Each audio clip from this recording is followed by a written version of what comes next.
अति का भला न बोलना, अति का भला न चुप, अति का भला न बरसना, अति की भली न धूप। यानी कि अति या एक्सेसिव किसी चीज की भी अच्छी नहीं है। तो डॉक्टर रितु, पीसीओडी की वजह से कंसेप्शन पे कितना फर्क पड़ता है? अगर किसी को अभी कंसीव करने की कोशिश कर रहे हैं, उस पे क्या फर्क पड़ता है, एंड फर्दर प्रेगनेंसी पे कितना इफेक्ट आता है उस चीज का? अगर सबसे ज्यादा मेजर चेंज देखें तो बच्चों के सोने उठने के टाइमिंग्स में फर्क आ गया है। और जब बॉडी को तो सर्केडियन रिदम में ही सोना है, सर्केडियन रिदम में ही उठना है, तभी वो चीजें उस तरह से काम करती हैं। जो मेलेटोनिन हार्मोन के बारे में आप जानते हैं, वो तो 10 बजे से 2 बजे तक सोओगे तभी तक तो मिलेगा। उसके बाद आप सो भी रहे हो लेकिन नींद में फ्रेशनेस नहीं आएगी। पीरियड्स लेट हैं, वेट बढ़ता जा रहा है, मूड स्विंग्स होते जा रहे हैं और डॉक्टर बोल देते हैं पीसीओडी है। पर सवाल ये है, पीसीओडी है क्या और क्या ये जिंदगी भर की प्रॉब्लम है? आज हम इसी सच को समझने वाले हैं। नमस्ते दोस्तों, welcome back to Blossom Everyday podcast, जहां हम बात करते हैं लाइफ के उन टॉपिक्स पर जो डायरेक्टली आपकी हेल्थ, ग्रोथ और कॉन्फिडेंस को अफेक्ट करते हैं। पर आज का हमारा टॉपिक है पीसीओडी एंड पीसीओएस। और यह सिर्फ एक मेडिकल टर्म नहीं है, बल्कि आज के टाइम में एक बहुत ही ज्यादा कॉमन रियलिटी बन चुकी है। मेडिकल रिसर्च की बात माने तो इंडिया में लगभग 5 में से 1 लड़की पीसीओडी या पीसीओएस से सफर कर रही है। और कुछ स्टडीज ये भी बताती हैं कि 3.7% से लेकर 22% तक डिफरेंट एज ग्रुप्स की वुमेन इस कंडीशन से डील कर रही हैं। इसीलिए कंफ्यूजन बहुत ज्यादा है और डर भी बहुत ज्यादा है। तो आज इसी टॉपिक को और ज्यादा क्लियरली और डीपली समझने के लिए हमारे साथ हैं doctor Ritu Goyal. Doctor Ritu Goyal is a gynaecologist who has more than 20 years of experience in this field। और वो स्पेसिफिकली एक पीसीओडी वेलनेस कोच हैं, जहां पर वो होलिस्टिकली पीसीओडी पर काम करती हैं। तो let's welcome doctor Ritu Goyal. Hi doctor Ritu, welcome to Blossom Everyday podcast. दोबारा से हमारे पॉडकास्ट में आने के लिए आपका बहुत बहुत धन्यवाद। Thank you Rachna for inviting me on this wonderful platform Blossom Everyday, जहां बहुत अच्छे टॉपिक्स आप कवर करती हो। Thank you so much. Thank you doctor Ritu. Last time जब हमने पॉडकास्ट किया था ना वुमेन वेलनेस के ऊपर, तो उसको बहुत अच्छा अट्रैक्शन मिला था, लोगों ने काफ़ी तारीफ की थी उसकी। और पीसीओडी एक ऐसी प्रॉब्लम है ना जो आई थिंक बहुत ज़्यादा आजकल फैलती जा रही है। तो मुझे लगा कि क्यों ना इस टॉपिक के ऊपर और ज़्यादा हम डेप्थ में बात करें, क्योंकि बहुत सारे ऑडियंस हैं जो ये चाहते हैं कि डेप्थ में उसके बारे में जाने। तो सबसे पहला क्वेश्चन तो यही है कि एक होता है टर्म पीसीओडी और एक होता है टर्म पीसीओएस। दोनों में डिफरेंस क्या है? दोनों में डिफरेंस है। डिफरेंस से पहले हम एक पीसीओडी को ही थोड़ा सा समझ लेते हैं।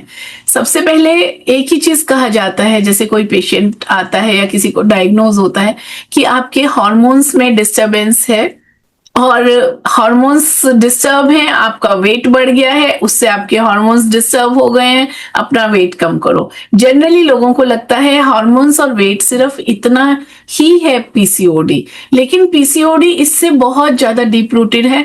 आपके हार्मोन्स, आपके इमोशंस, आपका मेटाबॉलिज्म, ये सब चीजें, तीनों चीजें जब गड़बड़ हो जाती हैं, then it is manifested as PCOD. PCOD का मतलब फुल फॉर्म अगर आप देखते हैं तो ये है पॉलीसिस्टिक ओवेरियन डिजीज। यानी कि ओवरी, जो हर लेडी में, हर लड़की में 2 ओवरीज होती है, बीच में यूट्रस एंड 2 ओवरीज हैं। ओवरीज में सिस्ट बन जाते हैं। अब सबसे पहले समझना जरूरी है कि ओवरीज में सिस्ट बनते कहाँ से हैं, क्यों बनते हैं। तो पहले हमें ओवरी को समझना बहुत जरूरी है। ओवरी में हर महीने 1 एग बनता है और वो जब 1 एग फॉर्मेशन होती है तो मिड साइकिल में वो रप्चर होता है, जो फॉलिकल होता है वो रप्चर हो जाता है और उसमें से ओवम निकल जाता है।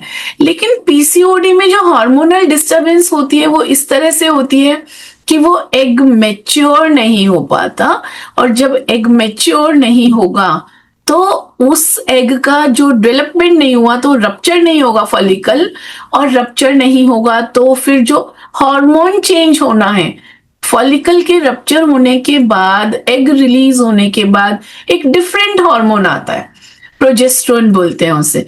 तो प्रोजेस्टेरोन आता ही नहीं है और फॉलिकल भी ठीक से नहीं बना, तो ये सारा हार्मोनल गड़बड़ होने की वजह से ओवरी में वो जो फॉलिकल बना वो छोटे छोटे छोटे छोटे सिस्ट की फॉर्म में बन जाता है, एक नेकलेस की पैटर्न में दिखाई देता है। ये 8 से 10 छोटे छोटे सिस्ट दिखाई देते हैं। तो पॉली मतलब बहुत सारी, सिस्ट मतलब आप समझ ही गए हैं, पॉलीसिस्टिक ओवरी डिजीज। जब ओवरी में बहुत सारे सिस्ट बनते हैं तो इससे हम बोलते हैं पॉलीसिस्टिक ओवरी डिजीज।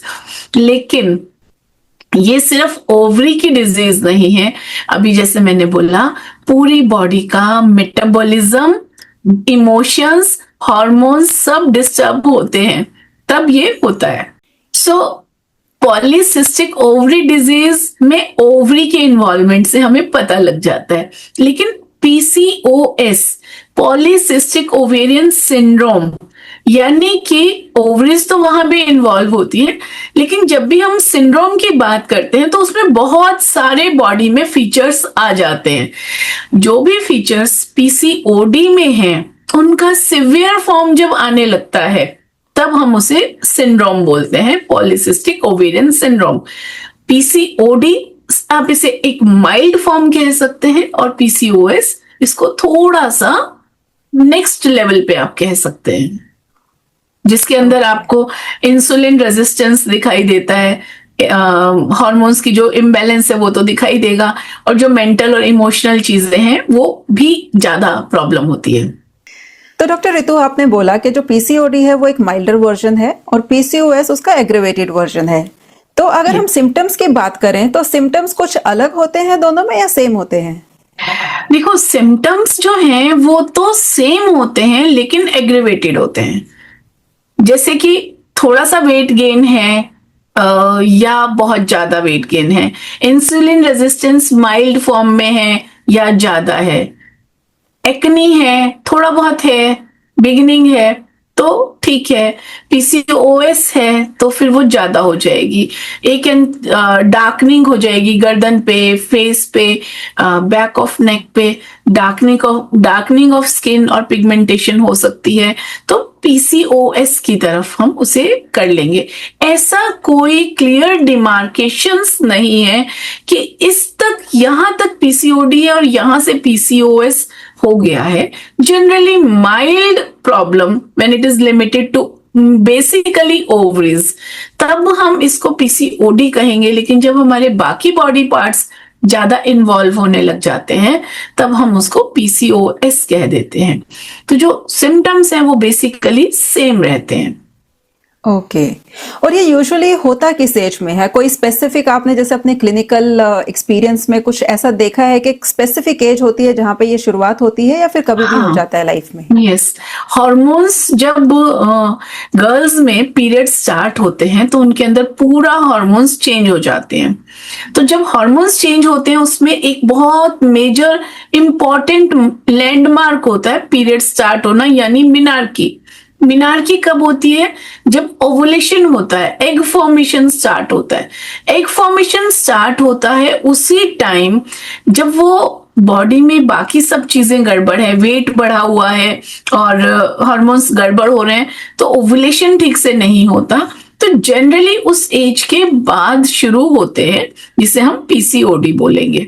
तो वो उस पर्टिकुलर एज के थोड़ा सा बाद ही स्टार्ट होता है, वेट पुट ऑन होना शुरू होता है और सारी प्रॉब्लम्स शुरू हो जाती है, इंसुलिन रेजिस्टेंस आना शुरू हो जाता है। ओके।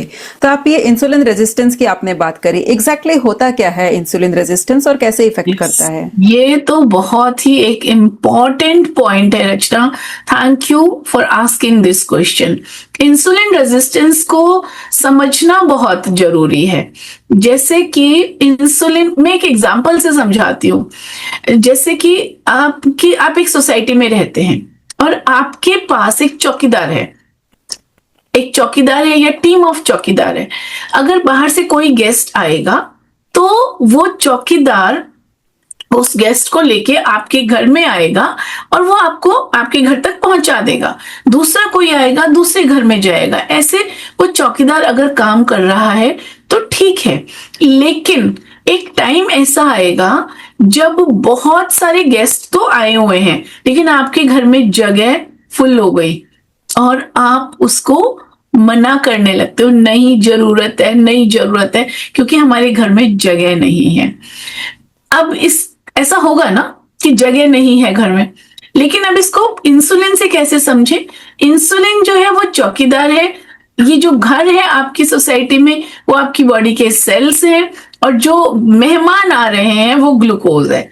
जब बाहर से ग्लूकोज बहुत सारा आ रहा है तो इंसुलिन उसको आपके हर बॉडी सेल में लेकर जाता है, लेकिन जब बॉडी सेल्स आपके फुल हो गए हैं, अभी आपके मेहमानों से घर भरा हुआ है, आप और अंदर नहीं ले सकते, तो आप मना कर देते हो। इंसुलिन टक टक टक टक नॉक करता रहेगा, लेकिन वो अंदर नहीं जा पाता। इससे blood glucose later on blood glucose levels भी बिगड़ने लगते हैं। तो ये जो इंसुलिन कोशिश कर रहा है, टक टक कर रहा है, तो वो कितनी भी टीम बढ़ जाए, ज्यादा लोग आके ज्यादा इंसुलिन आता है, ज्यादा इंसुलिन कोशिश करता है कि वो बॉडी के अंदर चला जाए, सेल्स के अंदर चला जाए, लेकिन अंदर भर गया है तो कहां लोगे? That is insulin resistance. अब इंसुलिन रेजिस्टेंस बढ़ने की वजह ये हो जाती है कि बार बार खाते हैं, जैसे ही बार बार खाया, जैसे ही बाहर से एक लॉट ऑफ मेहमान आए, एक टीम ऑफ चौकीदार will come and it will help in distribution of those guest. तो इसी तरह जैसे ही आपने खाया, आपकी बॉडी में इंसुलिन पीक आता है, और वो पीक सारे इंसुलिन ग्लूकोज को सेल्स में ले जाने की कोशिश करता है, लेकिन सेल्स ऑलरेडी फुल हैं, वो मना कर देते हैं, तो उस इंसुलिन लेवल पे कुछ भी नहीं होता। तो इंसुलिन का इससे इंसुलिन लेवल्स बढ़ने लगते हैं, इंसुलिन रेजिस्टेंस कहते हैं। जब क्लिनिकली हम देखते हैं, ब्लड टेस्ट करवाते हैं, तो फास्टिंग इंसुलिन लेवल्स हम चेक करते हैं, तो वो रेज्ड आते हैं, और पीपी भी कई बार मैं देखती हूँ, तो पीपी भी बहुत रेज्ड इंसुलिन लेवल्स आते हैं। तो हमें समझ में आ जाता है this is clear cut insulin resistance. Okay, तो इंसुलिन रेजिस्टेंस की वजह से पीसीओडी होता है या पीसीओडी की वजह से इंसुलिन रेजिस्टेंस? ये ना एक विशियस साइकिल में घुसते जाते हैं। ओके, लूप है ये, एक से दूसरी चीज बढ़ जाती है। ओके, तो एक बात बताइए कि अगर हम पीसीओडी का अर्ली डायग्नोसिस कर लेते हैं तो वो उसका इफेक्ट क्या होता है फिजिकली भी और साइकोलॉजिकली भी? क्योंकि हर एक चीज का हमारे साइकोलॉजिकल इफेक्ट तो होता ही है ना, हम किस तरीके से सोचते हैं उसके बारे में, क्योंकि कई जगह पर उसके बारे में डर भी पैदा हो जाता है और उसकी वजह से भी बॉडी में कई रिएक्शंस होते हैं। बिल्कुल, पीसीओडी बेसिकली तो लाइफस्टाइल डिजीज है। आज से 20-25 साल पहले पीसीओडी कभी कभी हमें दिखाई देता था, बहुत कम देखते थे, और अगर हम 40 साल पुरानी बातें करेंगे तो पीसीओडी जैसी प्रॉब्लम्स नहीं होती थी। तो अर्ली डायग्नोज करना तो बहुत इंपॉर्टेंट है। तो जितना जल्दी आपको समझ में आ जाएगा कि हाँ these are features of PCOD कहीं ना कहीं शुरू हो गए हैं, उतना जल्दी आप या कोई भी पेशेंट है, कोई भी लड़की है, वो समझ पाएगी कि उसे चेंजेस करने जरूरी हैं।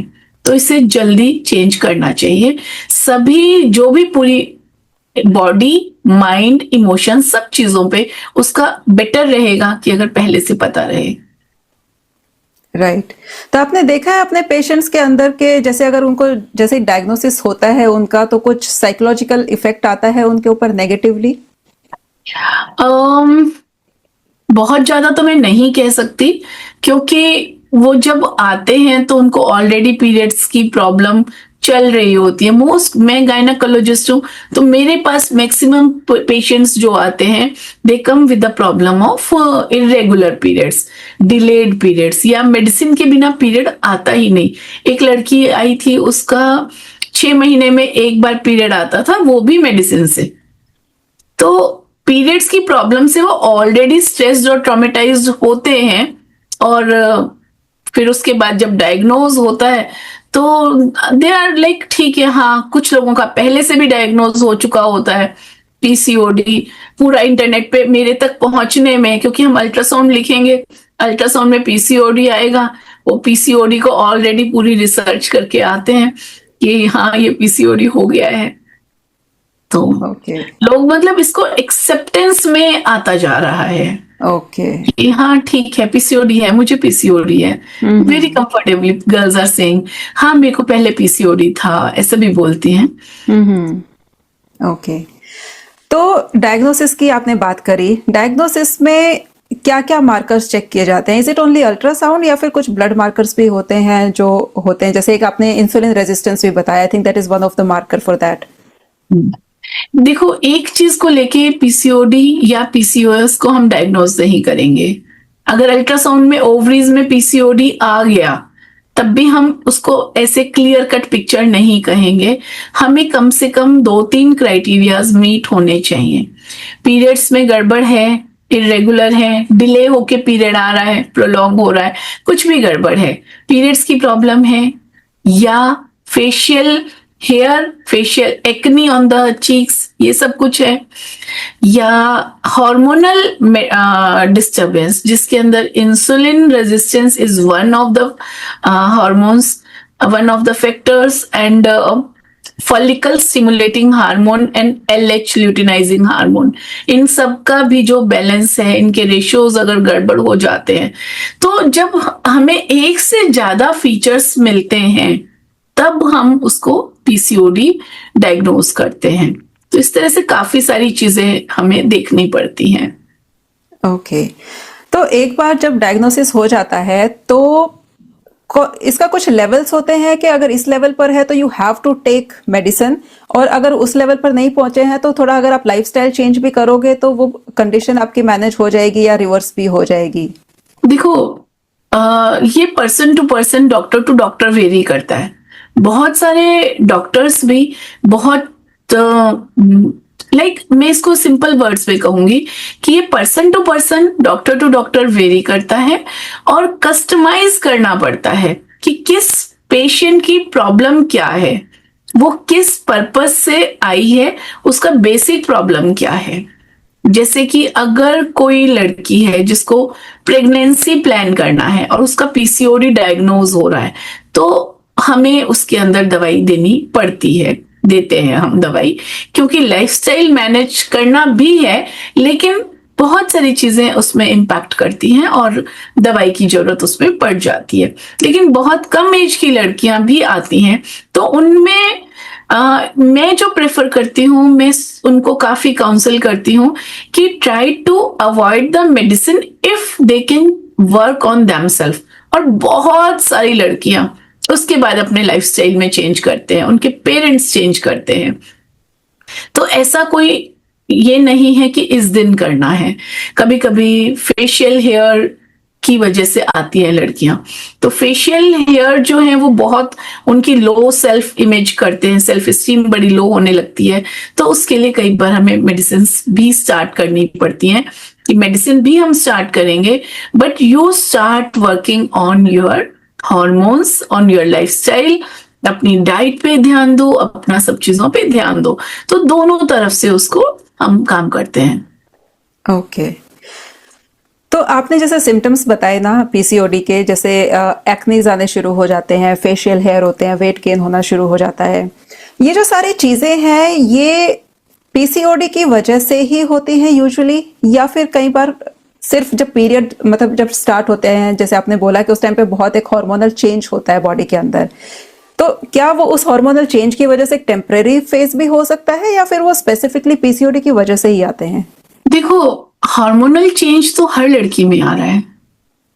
100% लड़कियां जिनको भी पीरियड स्टार्ट हो रहे हैं हार्मोनल चेंज आ रहा है, लेकिन पीसीओडी के सिम्टम्स सभी में नहीं आ रहे हैं, है ना। तो बहुत सारे फैक्टर्स हैं, लाइफस्टाइल फैक्टर्स हैं, एनवायरमेंटल फैक्टर्स हैं, उनका बहुत ज्यादा रोल रहता है कि किसको पीसीओडी आ रहा है, किसको नहीं आ रहा।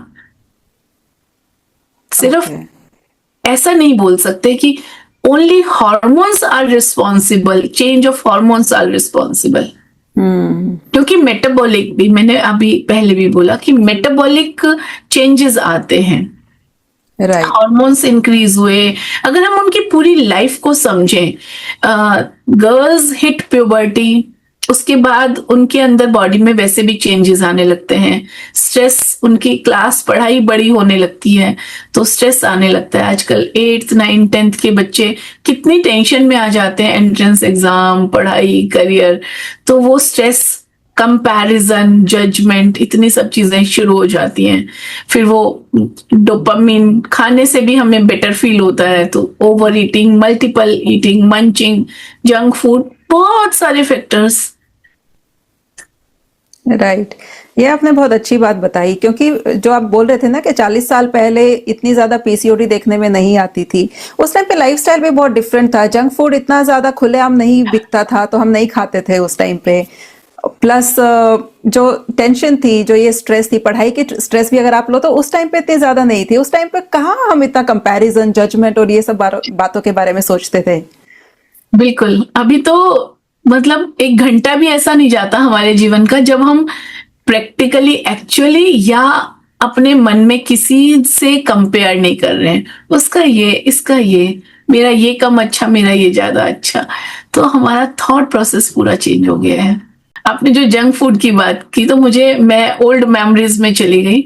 जब मैं स्कूल में थी, till my schooling of 10th class, तो अगर मैं याद करूं कि हम कितनी बार हमने बाहर जाके रेस्टोरेंट में बैठ के खाना खाया था, तो शायद मैं आज भी बैठ के गिन सकती हूँ। हम एक बार तब गए थे, हम तब गए थे और तब गए थे। तो मुझे शायद 4 बार याद आ रहा है जब हम रेस्टोरेंट में बैठ के खाकर आए होंगे कभी, क्योंकि it was so uncommon. Actually तो बहुत ही कम था, जाना ही नहीं, और फ्रेंड्स के साथ जाना और ये सब चीजें कहाँ थी। बर्थडे सेलिब्रेट होना है वो भी घर में होना है, और हमारी मम्मी जो थी वो बढ़िया शेफ थी तो हर चीज घर में बनती थी। समोसे, गोलगप्पे, कचौरी, कोई चीज ऐसी थी नहीं जो घर में नहीं बनी। तो बाहर खाना भी कुछ नहीं। 40 किलो पे निकले थे हम 20 साल की उम्र में, 18 साल की उम्र में। यस, लाइफस्टाइल का तो बहुत फर्क है, बहुत फर्क पड़ एक्चुअली। गया। सही बात है। तो मूड स्विंग्स भी बहुत होते हैं, पीरियड्स जब स्टार्ट होते हैं, तो उसके बारे में आपका क्या कहना है? वो भी पीसीओडी की वजह से एग्रेवेट होते हैं, नॉर्मल है, एबनॉर्मल है, what is it? Period start होने से मूड स्विंग्स, लाइक थोड़ा हार्मोनल चेंजेस होते हैं डेफिनेटली। बच्चों के अंदर पूरा एडोलेसेंस वाले चेंजेस आते हैं, तो वो पहले भी आते थे, ऐसा नहीं है कि वो पहले नहीं आते थे। बच्चे थोड़ा सा अलग तरह से, एक उनके हार्मोन्स एकदम एक्टिव होते हैं तो थोड़ा सा होता है। लेकिन अगर पीसीओडी है तो हम ये मूड स्विंग्स ज्यादा एक्सपेक्ट करते हैं, ज्यादा मूड स्विंग्स होते हैं। और सिर्फ मूड स्विंग्स नहीं, एंजाइटी, फियर्स, ये सब चीजें बढ़ जाती हैं। टेंशन, स्ट्रेस, इमोशंस सारे गड़बड़ रहते हैं, और वो सिर्फ पीरियड्स की वजह से नहीं। बिफोर, जब बड़ी उम्र में होता है मूड स्विंग्स और ये सब, तो बिफोर पीरियड्स ज्यादा होता है। जैसे लेडीज में बात करें, 30-40 की एज की जो लेडीज हैं, उनके बिफोर पीरियड्स उनके काफी सारे मूड्स में चेंजेस होते हैं।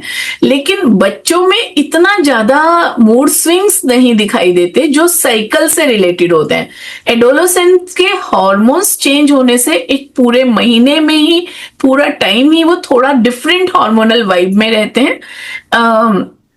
साइकिल वाले उसमें नहीं रहते हैं। लेकिन पीसीओडी अगर है तो वो थोड़ा सा उनको ज्यादा परेशान करता है, क्योंकि वो पूरी बॉडी में चेंजेस दिखाता है।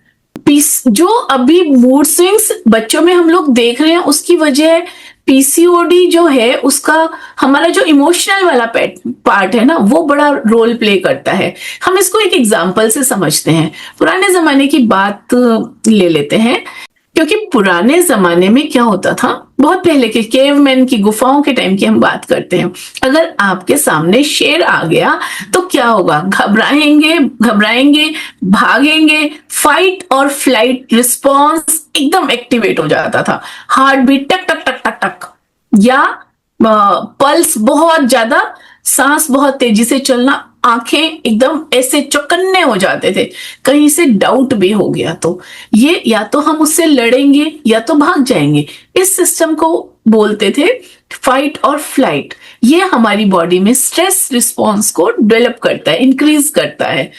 पुराने टाइम में क्या होता था, लाइफ में स्ट्रेस वाली सिचुएशन आती थी, चली जाती थी, लेकिन आज का जो टाइम है ना, वो जो स्ट्रेस है वो परमानेंट मेंटेन्ड रहता है, चलता ही रहता है। छोटे बच्चे जो हम 8th-9th क्लास की बात कर रहे हैं, उनके ऊपर कितना प्रेशर आने लगा है। एक्चुअली तो उससे भी छोटे बच्चों के ऊपर आज ये प्रोजेक्ट, आज ये सबमिशन, आज ऐसा करना है, ये करना है, स्कूल की तरफ से, पेरेंट्स की तरफ से, सब तरफ से कंपैरिजन और डेडलाइंस, इसी में जीना सिखा रहे हैं ना हम अपने बच्चों को।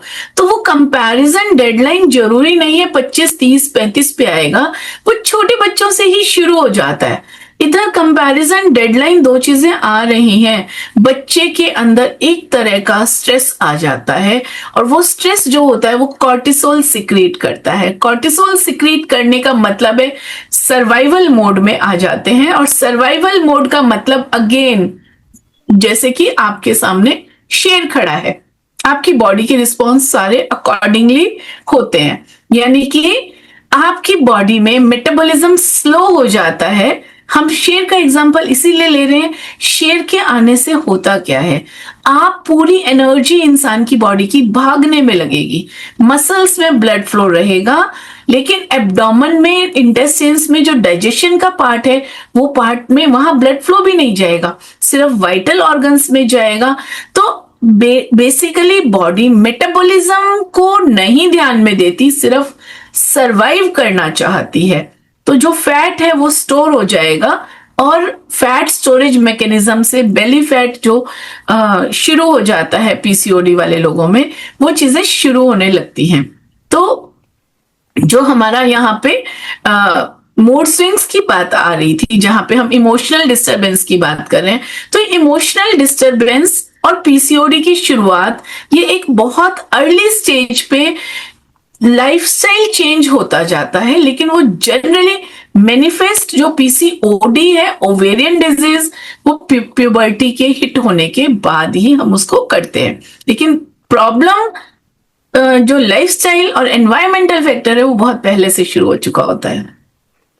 राइट, सही कह रहे हैं आप। मतलब आजकल हम छोटे बच्चे जब होते हैं उन्हीं को हम कंपेयर करना शुरू कर देते हैं ना, उसका बच्चा ये वाली क्लासेस कर रहा है, उस बच्चे को ये वेवबोर्ड चलाना आता है, उसको साइकिलिंग आती है, तुम्हें नहीं आती है। तो I remember from my age, I think boards से पहले तो कभी ये कंपैरिजन नहीं आया। जब छोटे थे तो हु बॉदर्ड किसके पास क्या है और कौन क्या कर रहा है। एग्जैक्टली कभी हमारे पेरेंट्स ने भी कुछ नहीं बोला। हाँ, हो सकता है जब बोर्ड्स आए तो तब उन्होंने बोला कि अरे उसके इतने मार्क्स आए, तेरे क्यों नहीं आए। तो वहां पर जाकर हमारा वो कंपैरिजन होता था, और तब तक हम वैसे ही इतने ढीठ हो चुके होते थे, कुछ फर्क नहीं पड़ता था। एग्जैक्टली तो ये अभी कंपैरिजन बहुत जल्दी आ गया। और कहाँ से कंपैरिजन शुरू हो जाता है, अगर हम इंस्टाग्राम पे या यूट्यूब पे स्क्रॉल कर रहे हैं, कोई छोटा सा बच्चा दिखाई देगा, 5 साल का बच्चा, वो पता नहीं क्या क्या मेमोरी से बोल रहा है, दुनिया में उसका वीडियो वायरल हो रहा है, तो हर इंसान अपने बच्चे से कंपेयर करने लग जाएगा। कोई डांस अच्छा करता दिखाई दे रहा है, कोई कुछ कर रहा है, यानी कि दुनिया के हर काबिल बच्चे की काबिलियत को हम अपने बच्चों में ढूंढने लगते हैं। ट्रू।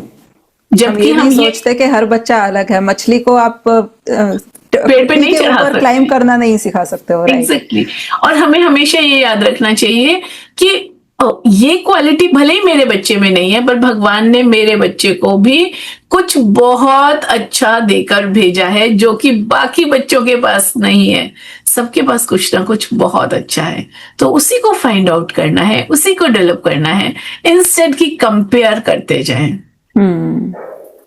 तो डॉक्टर रितु, पीसीओडी की वजह से कंसेप्शन पे कितना फर्क पड़ता है? अगर किसी को अभी कंसीव करने की कोशिश कर रहे हैं, उस पे क्या फर्क पड़ता है, एंड फर्दर प्रेगनेंसी पे कितना इफेक्ट आता है उस चीज का? ये बहुत इंपॉर्टेंट क्वेश्चन है। एक्चुअली बहुत सारी लड़कियां जो आती हैं हमारे पास, वो प्रेगनेंसी इश्यूज से रिलेटेड जब परेशानी होती है तभी आती है, क्योंकि हमने अभी बात की है जो इतना अभी तक पीसीओडी में ओवरीज में ओवुलेशन में प्रॉब्लम आती है, साइकिल इरेगुलर हो जाता है। साइकिल इरेगुलर हो गया, एग फॉर्मेशन ही नहीं हो रही है, तो फिर प्रेगनेंसी कहाँ से होगी? So this is the biggest problem जो पीसीओडी में, ओवुलेशन ही नहीं होना तो प्रेगनेंसी में फर्क पड़ता है। ऐसा नहीं है सिर्फ प्रेगनेंसी, ऐसा नहीं है कि किसी भी पीसीओडी वाले को प्रेगनेंसी में हर एक को प्रॉब्लम आएगी, नहीं आती सबको, लेकिन काफी लोगों को आती है। कोई भी लेडी अगर आती है हमारे पास जिसको इनफर्टिलिटी से या कंसेप्शन से रिलेटेड कुछ भी इश्यू है, तो हम उसका पीसीओडी प्रोफाइल में जरूर चेक करती हूँ कि कहीं कोई सटल हार्मोनल इम्बैलेंस या कुछ तो नहीं है। और फिर जब, जो आपने पहले भी क्वेश्चन पूछा था, मेडिसिन, जब इस स्टेज पे कोई लड़की आती है तब मेडिसिन डेफिनेटली स्टार्ट करना इंडिकेटेड होता है, क्योंकि और वो मेडिसिन के एक सबसे इंपॉर्टेंट पॉइंट है कि मेडिसिन कब स्टार्ट करनी चाहिए। प्रेगनेंसी प्लान कर रहे हैं और पीसीओडी डायग्नोज है तो मेडिसिन जनरली हम 3-4 महीने पहले शुरू करना एडवाइस करते हैं, जिससे कि जो ओवुलेशन भी प्रॉपर हो जाए एंड क्वालिटी ऑफ एग भी थोड़ा बेटर रहे। तो उसके बाद अगर पहले प्रेगनेंसी से स्टार्ट करते हैं तो वो बहुत अच्छा रहता है। एक और प्रॉब्लम आती है, पीसीओडी वाली गर्ल्स बहुत बार कंसीव कर जाती हैं, प्रेगनेंसी हो जाती है, लेकिन early pregnancy miscarriage is very common. तो कंसीव होने के बाद भी रिकरेंट मिसकैरेज होते रहते हैं, वहां भी हमें पूरी टेस्टिंग करनी पड़ती है, दवाइयां शुरू करते हैं, और जैसे ही दवाइयां plus lifestyle modification, that is must, दोनों चीजें शुरू करते हैं, बहुत अच्छे से प्रेगनेंसी होती है। एक चीज और मैं आपके व्यूअर्स को कहना चाहूंगी कि डरना नहीं है, ये मैनेजेबल है, but you need to be careful. तो ये चीज बहुत इंपॉर्टेंट है। रिकरेंट लॉसेस होते हैं अर्ली प्रेगनेंसी में। प्रॉब्लम तो उसके आगे भी आती है प्रेगनेंसी में कुछ लोगों को, क्योंकि हमने बात की है इंसुलिन रेजिस्टेंस की। तो इंसुलिन रेजिस्टेंस क्या होता है, यानी कि ग्लूकोज जो अभी हमने डिस्कस किया, ग्लूकोज बाहर है, उसको सेल के अंदर नहीं जा रहा। ब्लड सर्कुलेशन में तो है, लेकिन ब्लड सर्कुलेशन में तो है लेकिन सेल के अंदर नहीं जा रहा। ब्लड सर्कुलेशन में होने से ब्लड का ग्लूकोज लेवल हाई होने लगता है। और प्रेगनेंसी में पीसीओडी वाली जो गर्ल्स हैं उनमें चांसेस होते हैं जेस्टेशनल डायबिटीज भी कई बार हो जाती है, जेस्टेशनल डायबिटीज मेलाइटिस। तो वो बहुत सारी चीजें हमें केयरफुल रहना जरूरी है। मीठे को तो बाय बाय करना ही है, नहीं मीठा तो अच्छा है ही नहीं खाना चाहिए। तो इस तरह पीसीओडी वाले में थोड़ा सा तो रहता है, pregnancy, conception and during pregnancy. First trimester की प्रॉब्लम अलग है, एंड की प्रॉब्लम्स थोड़ी अलग आ जाती हैं। ओके, तो आप थोड़ा सा कुछ बता सकते हैं हमारे ऑडियंस को कि किस तरीके से क्या क्या प्रॉब्लम्स आ सकती हैं in the beginning, in the middle और इन द एंड? हाँ, बिगिनिंग में जैसे हमने अभी बात की कि प्रेगनेंसी होने से पहले कंसेप्शन में डिले हो सकता है, प्रेगनेंसी होने के बाद मिस कैरेज हो सकता है, मिस्ड अबॉर्शन बोलते हैं, जिसमें बेबी आता है, ग्रो होता है कुछ स्टेज तक, और उसके बाद अपने आप सडनली हार्ट बीट चली जाती है। और उसके बाद फिर मिड ट्राइमेस्टर जो रहता है वो जनरली ठीक रहता है, 4, 5, 6 मंथ्स। उसके आगे अगेन फिर शुगर मेटाबॉलिज्म की गड़बड़ शुरू हो जाती है, ब्लड शुगर लेवल्स हाई होने लगते हैं। तो उनको मैनेज करना जरूरी है, क्योंकि अनकंट्रोल्ड ब्लड शुगर लेवल्स अगर हो जाएंगे तो फिर से बच्चों को परेशानी होती है, फिर बच्चे की ग्रोथ और मैच्योरिटी पे फर्क पड़ने लगता है वो। लेकिन डायबिटीज प्रॉपर मैनिफेस्ट हो जाता है, जेस्टेशनल डायबिटीज मेलाइटिस बोलते हैं, यानी कि ड्यूरिंग प्रेगनेंसी डायबिटीज हुआ और प्रेगनेंसी जैसे ही ओवर हुई वो शुगर लेवल्स बेटर आने लगते हैं, तो वो जेस्टेशनल डायबिटीज होता है। तो उसका हमें थोड़ा ध्यान देना होता है। तो जो ये गेस्टेशनल डायबिटीज है, इसकी वजह से क्या ऐसा भी कभी आपने देखा है कि जब बच्चा पैदा होता है तो वो भी डायबिटीज के साथ पैदा होता है? जैसे आजकल हम बहुत केसेस देखते हैं, चाइल्डहुड में ही आजकल बच्चों को डायबिटीज होनी शुरू हो गई है। So is that one of the cause? नहीं, ओके। जो बच्चों में डायबिटीज होती है वो अलग टाइप की डायबिटीज होती है, टाइप 1। ओके। और ये जो उनकी मदर को अगर जेस्टेशनल डायबिटीज है, इट इज टाइप 2 डायबिटीज जो होती है।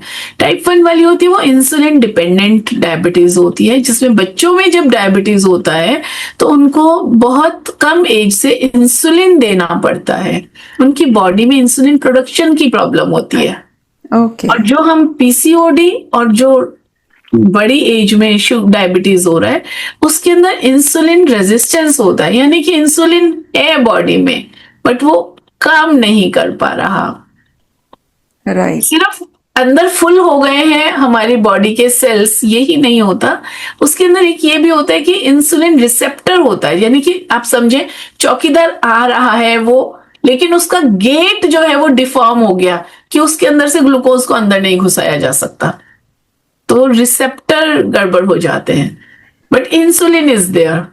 तो जब इंसुलिन है हमारे पास, वो लाइफस्टाइल मॉडिफिकेशन से चीजें ठीक हो जाती हैं। ओके। एक और मेरा क्वेश्चन है, जिसको अगर पीसीओडी होती है, सपोज 20s में ही पीसीओडी स्टार्ट हो गई, तो एज वी ग्रो एज के साथ कुछ सिम्टम्स में कुछ डिफरेंस भी आता है? 20s में कुछ अलग तरीके से होता है, 30s में, 40s में, या फिर थ्रू आउट सेम ही रहता है? 20s की तो क्या बात करें, मेरे पास एक लड़की आई थी, she was 12 years something and she was 86 kg। सो इतना कम पे भी आते हैं। अगर हम सिम्टम्स की बात करें एज के साथ, तो as it is hormonal changes तो हो गए, पर अलग अलग एज की प्रॉब्लम्स अलग हैं। जो अर्ली ऑनसेट है, 20s में है, टीन्स में जिनको स्टार्ट हो गया है, तो उस एज में वैसे भी पिंपल्स थोड़े ज्यादा होते हैं, तो उनकी प्रॉब्लम ये आ रही है। जो लेट 20s अर्ली 30s वाले पीसीओडी अगर मेरे पास ओपीडी में आते हैं, तो उनकी बहुत बार प्रॉब्लम रिलेटेड होती है, कंसेप्शन से रिलेटेड है, तो उनका ट्रीटमेंट मोडालिटी भी उसी के अकॉर्डिंग चलता है, और कंसेप्शन से रिलेटेड ही उनके सारा कंसर्न होता है। कभी कभी लड़कियों को पर्सन टू पर्सन भी बहुत वेरी करता है, कुछ लड़कियों को हेयर फॉल और थिनिंग की बहुत ज्यादा प्रॉब्लम फील होती है, मेल पैटर्न हेयर लॉस, यानी कि उनका ये जो आगे का यहाँ पे बाल थिन होना शुरू हो जाते हैं। तो अलग अलग लोगों का ज्यादा अलग अलग रहता है, और एज बड़ी हो जाती है तो वैसे हार्मोनल डिस्टरबेंसेस चल ही रही थी, फिर मीनोपॉज की साइड पहुंचने लगते हैं, तो वो वेट है, इंसुलिन रेजिस्टेंस चल रहा है, हार्मोन सारा डिस्टर्ब है, तो सारा हौच-पौच हो जाता है। ओके। उनको बॉडी को समझ में नहीं आता। हाँ, मेन्योपॉज पे क्या इफेक्ट आता है, मतलब प्री मेन्योपॉज और पोस्ट मेन्योपॉज? ऐसा कुछ नहीं है कि पीसीओडी का इम्पैक्ट स्पेशली मेनोपॉज पे कुछ पड़ेगा, ऐसा नहीं है कि मेनोपॉज जल्दी हो जाएगा या लेट हो जाएगा, ऐसा कुछ, ऐसी कोई रिसर्च, ऐसी कोई स्टडीज नहीं है। ओके। ओके। ऐसा देखने में भी नहीं आ रहा। ओके। तो आपने जैसे बोला कि जो पीसीओडी है वो एक लाइफस्टाइल डिजीज है, तो अगर हमें स्टार्टिंग से ही एक लाइफस्टाइल मेंटेन करना है, या फिर अगर हो गया है तो उसको मैनेज करने के लिए लाइफस्टाइल चेंजेस अगर करने हैं, तो क्या होने चाहिए वो? तो लाइफस्टाइल चेंजेस में बेसिक मैनेजमेंट की बात अगर सोचे हम, तो डाइट एक बहुत बहुत बड़ी चीज है जो हमारी बॉडी को, फिजिकल बॉडी को इम्पैक्ट करती है। जब हम डाइट हेल्दी खाएंगे जिसके अंदर हमारे न्यूट्रिशन पे सब चीजें, न्यूट्रिशन बहुत अच्छा है लेकिन कैलोरीज कंट्रोल्ड हैं, तो हमारी बॉडी उसके अकॉर्डिंग काम करती है।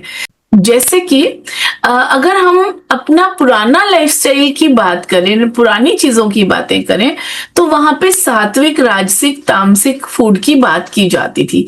बैलेंस डाइट के साथ साथ फूड की गुण क्या होते थे, सत्व गुण, रजोगुण, तमोगुण। सत्व यानी कि जो हमारी डाइट, हेल्दी डाइट हम जो खाते हैं, जो हमारा फ्रेश फूड है, फ्रूट्स है, सैलेड है, इस तरह की चीजें जब हम आप खा रहे हैं तो वो हमारी सात्विक डाइट होती है, फ्रेश फूड। जब हम राजसिक खाना खाते हैं, यानी कि फ्राइड है, स्पाइसी है, हेवी है, चाय है, कॉफी है, इस तरह की चीजें जो इंस्टेंट एनर्जी बहुत ज्यादा दे रही है वो राजसिक है। और जो थोड़ा पहले का बना हुआ पैकेट वाला फूड है या नॉन वेजिटेरियन फूड जिसमें आता है वो सब तामसिक फूड है। तो अगर हमारी डाइट शिफ्ट होके सात्विक फूड की तरफ हम जाते हैं तो हमारी बॉडी की इंटरनल क्लिनजिंग बेटर होती है। क्लिनजिंग बेटर होती है, एकदम से हाई शुगर लेवल्स नहीं जाते, शुगर्स नहीं लेना चाहिए ज्यादा, क्योंकि शुगर से लेवल एकदम हाई हो जाता है। जब शुगर लेवल्स मेंटेन रहते हैं तो इंसुलिन भी बड़ा सिस्टमेटिकली आराम आराम से काम कर रहा होता है। तो डाइट का बहुत ज्यादा फर्क पड़ता है, आप कैसे खा रहे हो, आप ग्लाइसेमिक इंडेक्स क्या है, एकदम से शुगर स्पाइक्स तो नहीं आ रहे आपके खाने में।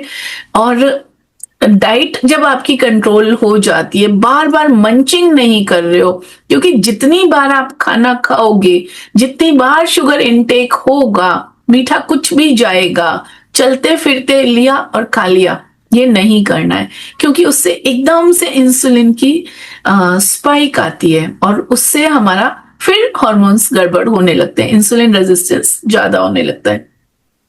तो डाइट एक बहुत बहुत इंपॉर्टेंट फैक्टर है पीसीओडी की मैनेजमेंट में। उसके बाद बॉडी की मूवमेंट बहुत इंपॉर्टेंट है। कितना आप वॉक कर रहे हैं, अगर लाइफस्टाइल सीडेंट्री है तो स्पेशली आपने वॉक, योगा, जिम जो भी सूटेबल है उसके लिए टाइम निकालना ही निकालना है। और फिर एक बहुत इंपॉर्टेंट चीज हम जिसे अंडर एस्टिमेट कर लेते हैं, ये दोनों तो बहुत काम करते हैं, इस पे सभी लोग बात करते हैं कि अपनी डाइट सुधार लो, एक्सरसाइज कर लो, लेकिन रिदम, बॉडी की रिदम जो गड़बड़ है ना, वो भी अपने आप में एक बहुत बड़ा फैक्टर है। यानी सोना और उठना, किस टाइम आप सो रहे हैं और कब आप उठ रहे हैं, इसका बहुत ज्यादा इम्पैक्ट है। पहले के आज से 20, 25, 40 साल पहले लोगों का सोने का टाइम और उठने का टाइम बहुत डिफरेंट था। अगर सबसे ज्यादा मेजर चेंज देखें तो बच्चों के सोने उठने के टाइमिंग्स में फर्क आ गया है। और जब बॉडी को तो सर्केडियन रिदम में ही सोना है, सर्केडियन रिदम में ही उठना है, तभी वो चीजें उस तरह से काम करती हैं।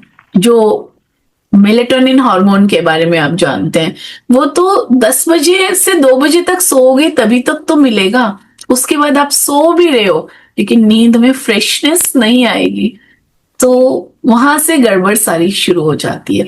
सो पीसीओडी को अगर क्योर करना है तो लाइफस्टाइल में डाइट, एक्सरसाइज एंड रिदम ये बहुत जरूरी है, जो नेचुरल लाइफस्टाइल जब हम रिस्टोर करने लगते हैं। राइट। और यहाँ पर जब आप बात कर रहे हो डाइट की, तो जो सप्लीमेंट्स होते हैं जैसे मैग्नीशियम हो गया, विटामिन डी, विटामिन B12, उनका कितना बड़ा रोल है? देखो, पहले ना जब मैंने आज से 25 साल पहले पेशेंट्स देखना शुरू किया था, तब हम ना तो विटामिन डी देते थे, ना तो हम मैग्नीशियम, मैं प्रैक्टिकल चीज बोल रही हूँ, मैं गाइडलाइंस के अकॉर्डिंग बात नहीं कर रही हूँ, ना हमें मैग्नीशियम देने की जरूरत होती थी और लोग हेल्दी भी रहते थे। अब क्योंकि डाइट में इतना गड़बड़ हो गया है तो बहुत सारे सप्लीमेंट्स की नीड बहुत ज्यादा हो गई है, जो अगर हम गाइडलाइंस के अकॉर्डिंग बात करते हैं, क्योंकि मैग्नीशियम सप्लीमेंट की बात कर रहे हैं, तो yes, magnesium supplements are required for normal people also. Magnesium supplement is required for functioning, बहुत सारी चीजों के लिए रिक्वायर्ड होते हैं। विटामिन डी हमें बहुत देना पड़ रहा है, रेगुलरली देना पड़ रहा है। विटामिन डी इतना कम आ रहा है, मैक्सिमम लोगों का विटामिन डी कम आ रहा है, क्योंकि एक तो सन एक्सपोजर, जैसे मैं अब दिल्ली में हूं तो यहाँ पे तो पोल्यूशन पूरा साल ही रहता है। पोल्यूशन अगर है तो सूरज की जो किरणें आ रही हैं हमारे तक, उनमें विटामिन डी होगा ही नहीं, वो तो एब्जॉर्ब हो जाएंगी। यूवीबी होती हैं जिनसे विटामिन डी मिलता है, लेकिन क्या पोल्यूशन की वजह से यूवीबी हमारे तक पहुंच रहा है? ये सबसे बड़ा क्वेश्चन है। नहीं पहुंचेगा।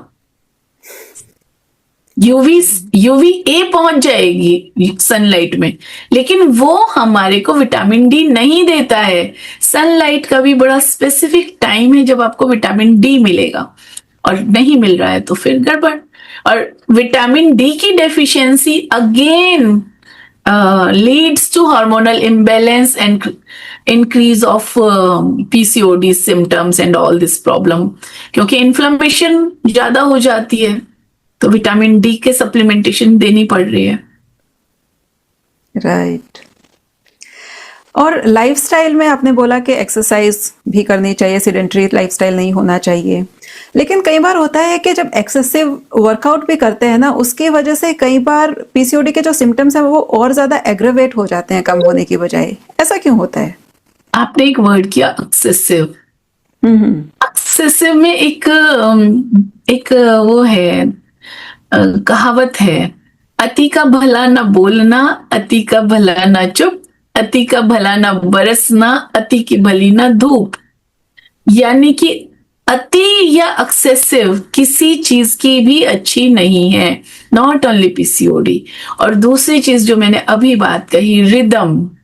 रिदम मीन्स अति नहीं है, तो अति या एक्सेसिव नहीं करना।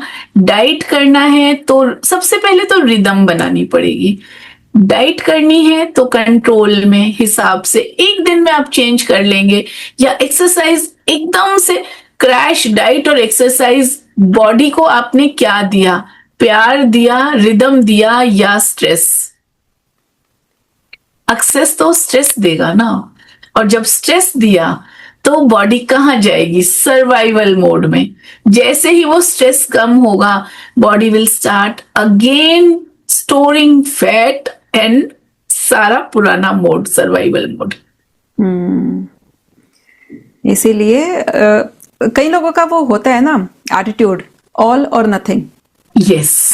तो अगर डॉक्टर ने बोल दिया कि एक्सरसाइज करनी है तो या तो वो इतना ज्यादा करने लग जाते हैं या फिर बिल्कुल ही नहीं करते हैं। Yes. और ऐसे ही डाइट में भी या तो एकदम फुल ऑन कीटो डाइट या फिर juice diet, fruit diet, excessive उस तरीके से चले जाते हैं, फिर उनमें वही विटामिन्स की डेफिशिएंसी होने लग जाती है, या फिर करते ही नहीं है, फिर दे ईट एवरीथिंग जो हाथ में आ जाए, जो हाथ में आ जाए। तो हमें करना यह है कि बॉडी का रिदम मेंटेन करना है।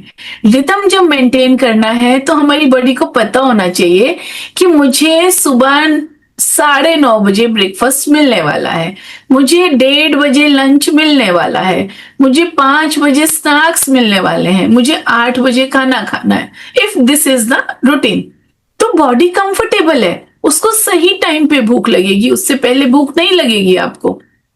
तो वो रिदम जो डिस्टर्ब हुई है ना हमारे आज के लाइफस्टाइल में, वो रिदम जब हम रिस्टोर कर लेंगे तो हमारी चीजें बहुत बेहतर हो जाएंगी। राइट। ओके डॉक्टर ऋतु, आपने स्टार्टिंग में बताया था ना कि जो पीसीओडी है वो इन 3 वजहों से होती है, इमोशंस, मेटाबॉलिज्म एंड हॉर्मोन्स। तो हमने हॉर्मोन्स और मेटाबॉलिज्म के बारे में तो काफी कुछ डिस्कस किया, अब थोड़ा हमें क्या आप इमोशंस के बारे में भी बता सकते हैं ऑडियंस को, कि इमोशंस किस तरीके से इम्पैक्ट करते हैं हमारी बॉडी को? इमोशंस तो बड़े मजेदार होते हैं, वो कुछ भी कर सकते हैं, कुछ भी इम्पैक्ट कर सकते हैं। पीसीओडी भी इम्पैक्ट कर सकते हैं, ठीक भी कर सकते हैं, खराब भी कर सकते हैं। जब जजमेंट हो रही है तब जजमेंट भी इमोशन क्रिएट कर रही है, सर्वाइवल मोड जा रहा है उसका, कहीं ना कहीं अपने आप को स्ट्रेस में जाते हैं एंड स्ट्रेस हार्मोन से सर्वाइवल मोड हो जाता है। तो ऐसे बहुत सारी चीजें हैं। अगर कोई लड़की हॉस्टल जाती है या एक जगह से दूसरी जगह किसी और वजह से जाती है, और कई बार आफ्टर मैरिज ऑल्सो, तो हम बहुत बार देखते हैं पीरियड स्किप हो गया है, और पीरियड स्किप होने में कोई और रीजन नहीं है, सिर्फ वो एक स्ट्रेस जो इमोशनल लेवल पे है। कभी कभी ऐसा भी होता है कि ऊपर से देखने में तो खुश है, हॉस्टल गए, पढ़ने के लिए गए, खुश हैं, खुश महसूस कर रहे हैं, दिखाई दे रहे हैं, लेकिन कुछ बहुत सारे सिम्टम्स आते हैं जो वहां पे उनकी इमोशनल नीड्स पूरी नहीं हुई होती। इमोशनल नीड्स क्या हो सकती हैं? पेरेंट्स के पास एक सेफ एनवायरनमेंट होता है, एक प्यार होता है, लेकिन जब आप हॉस्टल पहुंच जाते हो तो वहां आपकी कोई केयर करने वाला नहीं होता। आपने फ्रेंड की केयर की, फ्रेंड आपकी केयर करे नहीं करे वो उसकी मर्जी है। तो वो एक बॉन्डिंग, एक अटैचमेंट, एक रिलैक्सेशन, ये सब चीजें हॉस्टल में नहीं होती। और बहुत सारे बच्चे तो ऐसे हैं जो हॉस्टल के जो माहौल को सरवाइव नहीं कर पाते, उन्हें वापस आना होता है, उन्हें नहीं, मुझे नहीं रहना हॉस्टल में। बहुत सारे बच्चे ऐसे होते हैं। कभी कभी पढ़ाई बड़ी इंपॉर्टेंट होती है। मेरी एक फ्रेंड थी एंड मैंने जब मेडिकल में एडमिशन लिया तो मेरी फ्रेंड एक और किसी हॉस्टल में गई, वहां पे एमबीबीएस में एडमिशन हुआ किसी लड़की का, एंड वो छोड़ के चली गई, नहीं मुझे हॉस्टल में नहीं रहना, मुझे इतनी डिफिकल्ट पढ़ाई नहीं करनी है। तो वो तो छोड़ के चली गई, लेकिन हर बच्चा तो छोड़ के भी नहीं जाएगा ना।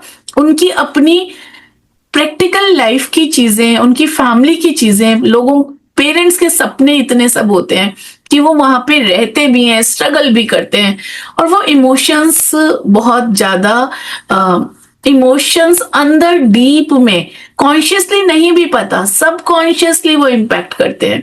और फिर वहां पे एग्जाम्स में, हॉस्टल में बहुत सारी चीजें होती थी, खाते खाते किसी का वजन बढ़ जाता था, फिर कुछ होता था। सो इमोशंस, ये हमने एक हॉस्टल की बात करी। इसी तरह लाइफ की हर स्टेज में, शादी हुई, वहां पे इतना सारा इंटरनल चीजें होती हैं घर में, कभी सास बहू की या कुछ और, तो वहां पे इमोशंस रोल प्ले करते हैं। ऑफिस की अगर बात करेंगे तो ऑफिस में ऑफिस पॉलिटिक्स चलती है, वहां सब, तो हमारे इमोशंस इतने गड़बड़ हो जाते हैं, समझ में भी नहीं आता बच्चों को कि क्या करें, किस दौड़ में जाना है और किस जगह पे नहीं जाना है। तो वो उन इमोशनल डिस्टरबेंसेस का इम्पैक्ट कहीं तो आएगा ना। मन और बॉडी, मन बुद्धि बॉडी, ये सब कुछ अलग अलग तो है ही ना, नहीं ना। फिजिकल बॉडी तो लास्ट में इम्पैक्ट होती है, हो तो जो भी रहा है वो अंदर रहा है।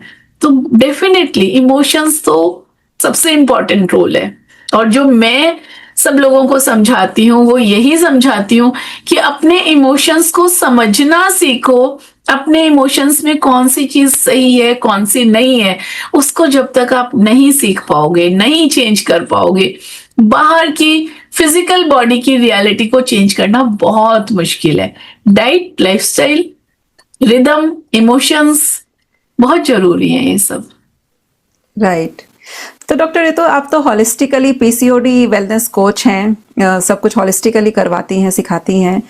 तो चक्रास की अगर हम बात करें तो हाउ डज चक्रास इम्पैक्ट, क्योंकि आपने भी बोला ना कि इंटरनली जब तक हम काम नहीं करेंगे तब तक फिजिकल बॉडी पे कोई काम नहीं हो पाएगा। हाँ, चक्रास तो एक बहुत इम्पॉर्टेंट टॉपिक है, लेकिन चक्रास हैं कहाँ। मैं जो सोचती थी जब मैं पढ़ती थी और उसके बाद पढ़ चुकी थी, तो मैंने ये समझा कि मैंने पूरी बॉडी को कट डाइसेक्ट करके देखा हुआ है, मुझे तो कहीं गोल गोल चक्कर घूमते नजर नहीं आए। तो ये चक्रास क्या है, शायद माइक्रोस्कोपिक होते होंगे, क्या होते होंगे, बिल्कुल समझ नहीं आता था। फिर जब समझ में हमारे आयुर्वेद के कुछ कंसेप्ट, हमारे यौगिक कंसेप्ट मुझे समझ में आए, तब चक्रास का कंसेप्ट समझ में आया। उसके अकॉर्डिंग हमारी बॉडी के मल्टीपल लेयर्स हैं, हमारी सोल के ऊपर बहुत सारी लेयर्स हैं, और वो लेयर्स को भी समझना बड़ा मुश्किल लगता था। तो हमारी सोल के ऊपर हमारी जो बॉडी है, सोल अंदर है, तो उसी में हमारी एक एनर्जी बॉडी होती है। यानी कि ये हाथ है मेरा, ये फिजिकल बॉडी है, और ये अगर मूव करना है तो एनर्जी चाहिए, हर मूवमेंट के लिए हमें एनर्जी चाहिए। तो फिजिकल बॉडी के अंदर हमारी एक एनर्जी बॉडी होती है। हम सांस लेते हैं तो उससे हमें एनर्जी मिलती है। जैसे अगर हम आईसीयू में या कोई डेड बॉडी को देखेंगे तो वो बॉडी पूरी है लेकिन उसकी एनर्जी चली जाती है। वेंटिलेटर से सांस देते भी रहेंगे तो भी उसके अंदर लाइफ एनर्जी नहीं होती। तो ये जो लाइफ फोर्स, लाइफ एनर्जी है, this makes the energy body. इसके अंदर कुछ कुछ जगह होती हैं जहां पे ये एनर्जी बॉडी, एनर्जी थोड़ी सी ज्यादा होती है। तो जहां पे ये एनर्जी ज्यादा होती है उसको एनर्जी सेंटर बोलते हैं। जैसे कि पावर हाउस से लाइट आ रही है तो बीच बीच में ट्रांसमीटर्स होते हैं, बीच बीच में अलग जगह होती है। इसी तरह हमारी बॉडी में there are centres which are called energy centres या चक्रास बोलते हैं। तो 7 मेजर चक्रास होते हैं और वो हमारी उस पार्ट ऑफ द बॉडी को रूल करते हैं, वहां की एनर्जी और सब चीज मेंटेन करने में हेल्प करते हैं। तो एनर्जी फिजिकल बॉडी में गड़बड़ दिखाई देने से पहले एनर्जी में गड़बड़ तो होगी ही होगी। इसी तरह फिजिकल बॉडी को ठीक करने से पहले एनर्जी लेवल पे चेंजेस करना बहुत जरूरी है। तो चक्रा हीलिंग इसलिए बहुत काम करता है, it is really required. Okay, एक मेरा सबसे इम्पोर्टेंट सवाल, क्या पीसीओडी को रिवर्स किया जा सकता है या फिर सिर्फ सिम्टम्स को मैनेज किया जा सकता है? पीसीओडी को रिवर्स करने से आपका मतलब क्या पूछना चाहते हैं? What do you mean by reversing PCOD? Reversing means completely cure. क्योंकि जो मैंने डॉक्टर्स के साथ काम किया है, क्योंकि मुझे भी थी, तो मुझे हमेशा डॉक्टर्स ने बोला कि इसका कोई क्योर नहीं है, but you can manage it. Cure तो लाइफस्टाइल है ना। लाइफस्टाइल अगर आपका ठीक हुआ, आपका इंसुलिन लेवल्स नॉर्मल आ गए, तो अब उसे रिवर्स कहो या क्योर कहो, आपके सिम्टम्स चले जाएंगे क्योंकि आपका लाइफस्टाइल ठीक है। आपका एफएसएच एलएच लेवल्स ठीक हो जाएगा क्योंकि लाइफस्टाइल ठीक है। रिदम मेंटेन है, आपके साइकिल्स रेगुलर हो जाएंगे। तो symptoms can definitely be brought down with change in lifestyle and rhythm. लेकिन अगर आपने फिर से गड़बड़ की, किसी ने भी गड़बड़ की, तो उसके फिर से वही सब चीजें आने लगेंगी। तो डेफिनेटली इट इज रिवर्सिबल। और क्योर करना मतलब, क्योर का मतलब वही है कि जब तक आपका लाइफस्टाइल मेंटेन रह रहा है तब तक चीजें ठीक होके मेंटेन्ड है, क्योर्ड है। परमानेंट तो कुछ होता नहीं है, हर दिन की लाइफस्टाइल इंपॉर्टेंट है। राइट। और जो वो पिल लेते हैं, हार्मोनल पिल्स देते हैं यूजुअली इसको मैनेज करने के लिए, तो अगर कोई बोले कि मुझे लाइफस्टाइल में कोई चेंज नहीं करना, it is not possible for me, क्योंकि आजकल हम देखते हैं सब, हर फीमेल वर्किंग है मोस्टली, तो काम भी संभालना है, घर भी संभालना है, कई बार नहीं पॉसिबल हो पाता है। और अगर वो बोलें कि नहीं, हमें तो पिल ही पे ही रिजॉर्ट करना है, वही हमारा एक वन पॉइंट है अपने आप को मैनेज करने का, बिल्कुल। तो उसके लॉन्ग टर्म इफेक्ट्स क्या हैं? कुछ साइड इफेक्ट होते हैं उसके, या फिर आप ले लो तो कोई बात नहीं? हाँ बिल्कुल, 99% लोगों के साथ यही है। आप एग्जाम्पल के तौर पे, अगर आप गाड़ी में जा रहे हैं और गाड़ी में पेट्रोल खत्म होने वाला है और गाड़ी बीप कर रही है, टक टक टक टक टक टक बीप कर रही है, तो आप उसको सुनना नहीं चाहते बीप को और आप म्यूजिक तेज कर देते हैं। So what will happen?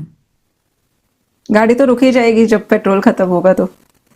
क्योंकि वो सिम्टम था, अंदर कुछ गाड़ी के प्रॉब्लम थी, वो इंडिकेशन दे रही थी। आपने इंडिकेशन इग्नोर करने के लिए आपने उससे कुछ और स्टार्ट कर दिया कि आपको म्यूजिक सुनना शुरू हो गया। तो आप सोच रहे हैं कि हाँ मेरी गाड़ी चलती रहेगी, कब तक? Same is with PCOD. अगर आपके अंदर हॉर्मोन्स गड़बड़ है, बिकॉज आपका लाइफस्टाइल गड़बड़ है, बिकॉज आपका रिदम गड़बड़ है, बिकॉज आप स्ट्रेस में हैं, आपने बॉडी के सिग्नल्स को नहीं सुना, आपने चेंजेस नहीं किए और आपने गोली खा के एक बार काम चला लिया, तो क्या होगा? सेम ना। कैसे होगा वो? टेम्परेरीली हम दवाई देते हैं, देनी भी पड़ती है बहुत सारे लोगों को, क्योंकि वो नहीं कर पा रहे हैं। लेकिन reality I think I have explained कि होगा वही, कि नहीं हो सकता, वो तो गड़बड़ी अंदर से है। हाँ, फेशियल हेयर है, एक्नी है, उनके लिए कई बार बहुत जरूरी हो जाता है देने के लिए मेडिसिन, तो देना जरूरी है। प्रेगनेंसी कंसीव करना है, उसमें प्रॉब्लम्स आ रही हैं, बाय चांस नहीं हो रहा है तो ठीक है, दे दो मेडिसिनल सपोर्ट। छोटे टाइम के लिए medicinal supports okay, I agree कि ठीक है, लेकिन एक लॉन्ग टर्म के लिए तो कब तक मेडिसिन को दोगे? 15 साल की लड़की अगर आ रही है, वेट ज्यादा है, पीरियड इरेगुलर है, चेंजेस आ रहे हैं बॉडी में, फैट बढ़ रहा है, तो मैं कब तक उसको क्या मैनेज करूंगी? उसको आप सोचिए, कोई भी क्या मैनेज करेगा मेडिसिन से? पीरियड ही तो ले आएंगे ना, बाकी। ट्रू। डॉक्टर, ये तो पीसीओडी की वजह से लॉन्ग टर्म इफेक्ट्स क्या पड़ते हैं बॉडी के ऊपर? एक तो आपने डायबिटीज जैसे बताया कि वो हो सकती है क्योंकि इंसुलिन रेजिस्टेंस है, उसके अलावा और ऐसी क्या चीजें हैं जो काफी कुछ हमारी लाइफ को ट्रबल कर सकती हैं? यस, डायबिटीज अपने आप में कितना बड़ा सिनेरियो है कि अगर डायबिटीज ही हो गया तो जिंदगी को बहुत ज्यादा चेंज कर देता है। तो डायबिटीज हो सकता है। दूसरा एक बहुत इंपॉर्टेंट चीज है, आज अगर पीसीओडी है, लाइफस्टाइल गड़बड़ है, फैट ज्यादा है, बॉडी में ईस्ट्रोजन बढ़ जाता है, और वो जब पीरियड्स एंड होने का टाइम आता है, मेनोपॉज से रिलेटेड जब आपने पूछा था, मेनोपॉज में अफेक्ट नहीं आता, लेकिन उस टाइम पे ईस्ट्रोजन ज्यादा होने से एंडोमेट्रियल हाइपरप्लेजिया एक कंडीशन होती है, वो हो जाता है, यानी कि पीरियड हेवी आने लगता है, इरेगुलरिटी भी होती है, हेवी भी आने लगता है। तो जब वो एंडोमेट्रियल हाइपरप्लेजिया होता है, वो हम उसके बाद उसके अंदर कुछ परसेंट रिस्क होता है कि वो चीजें आगे जाके एंडोमेट्रियल कैंसर में कन्वर्ट हो जाती है। सो पीसीओडी डायरेक्टली नहीं but indirectly can lead two diabetes, endometrial hyperplasia and sometimes some types of cancers also। तो इसलिए इसको बहुत कम स्टेज पे क्योर करना, अपने नॉर्मल लाइफस्टाइल में आना बहुत जरूरी है। और प्रेगनेंसी में एक कंडीशन होती है जो मैंने सुना हुआ है, मुझे उसका मेडिकल टर्म नहीं पता है, जिसमें जब बेबी कंसीव होता है तो वो एक्चुअली आपके यूट्रस में नहीं होता, वो फेलोपियन ट्यूब्स में जाके प्लेस हो जाता है। तो हाँ। क्या पीसीओडी में वो कंडीशन के चांसेस ज्यादा होते हैं या फिर वो कुछ एक अलग ही नहीं, कंडीशन है? वो टोटली अलग है। That is called ectopic pregnancy. जब यूट्रस में नहीं आता, ट्यूब में हो जाता है, कभी ट्यूब के भी बाहर होता है, कभी कभी दिखाई भी नहीं देती प्रेगनेंसी अल्ट्रासाउंड पे।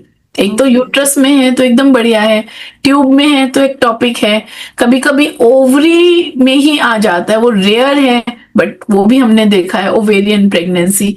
और चौथा होता है कि कभी दिखाई ही नहीं दे रही, तब हम उसे बोलते हैं प्रेगनेंसी ऑफ अननोन ओरिजिन, पता ही नहीं है, ब्लड टेस्ट करते हैं, प्रेगनेंसी का हार्मोन है लेकिन दिखाई नहीं दे रही।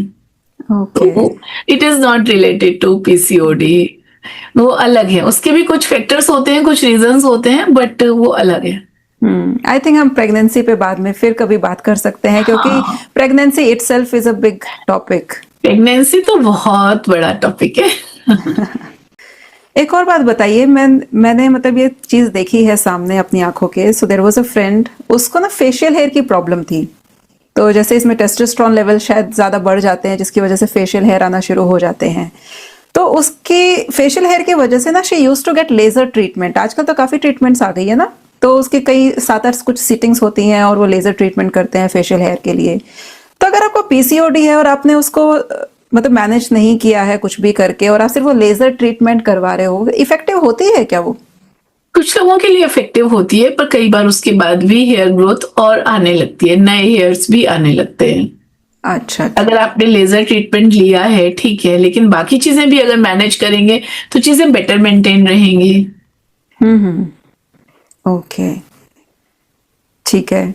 और डॉक्टर रितु, आप एंड में अपने ऑडियंस को क्या बताना चाहती हैं ओवरऑल? अगर आप अभी एक टू सम इट अप, अगर आप चाहें कि ऑडियंस ये चीज लेकर जाए हमारे इस पूरे एपिसोड से, व्हाट वुड दैट बी? अगर सिंगल वर्ड में मैं कहूं जो मैं सजेस्ट करूंगी, वो है एक word, rhythm. Rhythm in life is very important, क्योंकि उसमें आप सोएंगे ठीक टाइम पे, खाएंगे ठीक टाइम पे, उठेंगे ठीक टाइम पे। सूरज योगा के में भी बोलते हैं ना सर्केडियन रिदम, सूरज के साथ उठो, सूरज के साथ सो जाओ, तो हमारा मेटाबॉलिज्म भी सूरज के साथ काम करता है। Yes, one word is rhythm. Okay, thank you so much doctor Ritu. इतनी सारे क्वेश्चंस थे मेरे पीसीओडी को लेकर और आपने सारे आज क्लियर कर दिए, और आई थिंक ऑडियंस को बहुत ज्यादा क्लैरिटी मिली होगी इस पॉडकास्ट से। Thank you so much for coming here. Thank you so much Rachna. To all the audience, अगर आज का एपिसोड आपको अच्छा लगा हो, ये कॉन्वर्सेशन मीनिंगफुल लगी हो, और आपको पीसीओडी है या फिर आप एक मेल है और आपकी फैमिली में किसी को पीसीओडी है और आप चाहते हैं कि उनको एक अच्छी हेल्थ मिले, तो डॉक्टर रितु एक पीसीओडी वेलनेस कोच हैं, जहां पर वो अपनी गायनोकोलॉजी का मोर देन 25 इयर्स का एक्सपीरियंस तो लेकर आती ही हैं, साथ ही वो अपने साथ योगा, आयुर्वेदा, नेचुरोपैथी और एक होलिस्टिक अप्रोच के साथ पीसीओडी को एकदम क्योर करने में हेल्प करती हैं।